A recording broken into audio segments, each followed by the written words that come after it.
নমস্কার বন্ধুরা, দেখুন বাটির তলা যদি বাদ হয়ে যায় তাহলে কিভাবে বাটিটা ঠিক করা যায় সেটা দেখুন। প্রথমে বাটির নিচের এই বোল্টগুলো খুলে ফেলতে হবে। একটা ঢিল দিলাম, তার আগে এই যে কাপলিংটা আর এবং স্যাপটা খুলে ফেলতে হবে, আর স্যাপের সঙ্গে বিলে তো আটকে আছে।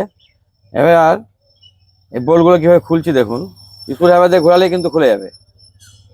তিনখানা বোল্ট খুলে নেওয়ার পর এবার আপনাদের দেখাচ্ছি। দেখুন এই যে বাটির তলাটা দেখুন আপনারা, এই জায়গাটা ফেটে গেছে। এই জায়গাটা বুশটা ঠিক থাকছে না। নতুন একটা বেস নিলাম, নেওয়ার পর এখানে বসানোর পরে এবার ওই নাট এই বোল্ট তিন জায়গায় দিয়ে দিলাম। দেওয়ার পরে স্ক্রুড্রাইভার দিয়ে টাইট করতে হবে। টাইটের হিসাব আছে, একটা বোল্ট বেশি পরিমাণ টাইট দিলে হবে না, সবকে সমানভাবে টাইট দিতে হবে। দেখুন আমি কীভাবে করছি কাজটা।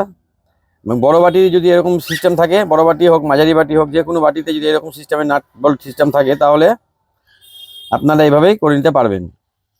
তো টাইট দেওয়ার সময় একদিকে বেশি টাইট দিবেন না, তিনটাকে সমানভাবে টাইট দিবেন, না তো বাটিটা একদিকে কাত হয়ে যেতে পারে।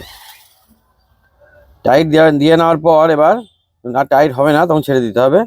এবার এখন দেখুন একটু ওয়াশার ছিলই, একটু তেল দিলাম, তারপর স্যাপটা এই বুশের মধ্যে ভরে দিলাম এবং ফ্রি আছে একদম। এক হাতে ব্লেডটা ধরলাম, নিচে একটা প্লাস্টিক ওয়াশার একটা স্টিলের ওয়াশার দিলাম, দেওয়ার পর কাপলিংটা পাক দিয়ে লাগিয়ে দিলাম। এই দেখুন, এইভাবে আপনারা যে কোনো বাটিতে এই সিস্টেম থাকে, এইভাবে আপনারা বদলে নিতে পারবেন। আরও অন্য সিস্টেম হয়, সেগুলো আমি পরে আপনাদের দেখাবো। এইভাবেই বাটির তলাগুলো বদল করে নেওয়া যায়। সকলে ভালো থাকবেন, শেষ করলাম।